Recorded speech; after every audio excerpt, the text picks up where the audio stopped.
La procédure de destitution d'Emmanuel Macron portée par LFI a connu ce mercredi 20 novembre 2 épisodes contraires. Le bureau de l'Assemblée l'a jugé recevable, mais le président de la commission des lois a refusé de s'en saisir immédiatement, ce qui compromet une arrivée dans l'hémicycle le 28 novembre.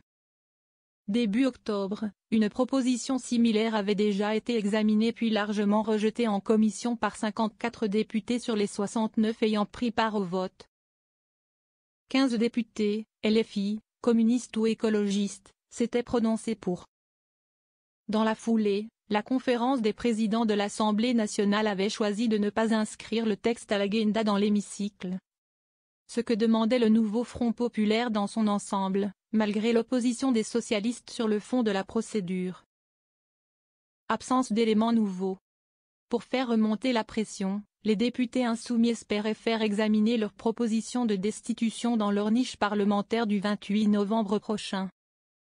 À savoir qu'une niche parlementaire définit le jour, où une fois par mois, un groupe d'opposition décide de l'ordre du jour du Parlement et peut y inscrire ses propositions de loi. Mais pour y inscrire leur proposition de destitution, il leur fallait cependant passer plusieurs obstacles. Le premier a été franchi sans embûche au bureau de l'Assemblée, qui a déclaré mercredi le texte recevable, selon plusieurs sources parlementaires. Le NFP est majoritaire dans cette instance depuis sa reconstitution post-dissolution. En revanche, le président macroniste de la commission des lois, Florent Boudié, a annoncé que,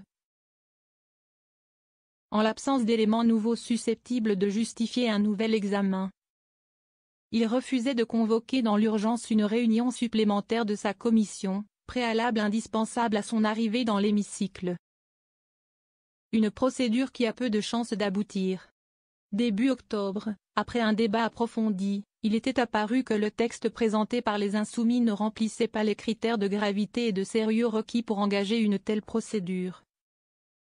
A insisté dans un communiqué Florent Boudié, qui estime que la procédure de destitution ne peut servir de support à des initiatives détournant son caractère exceptionnel.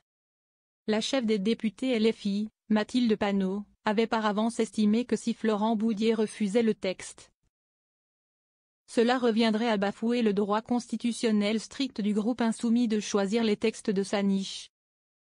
En l'état actuel des choses, la procédure de destitution a de toute façon extrêmement peu de chances d'être adoptée in fine, puisqu'elle doit pour cela être approuvée par les 2/3 des parlementaires.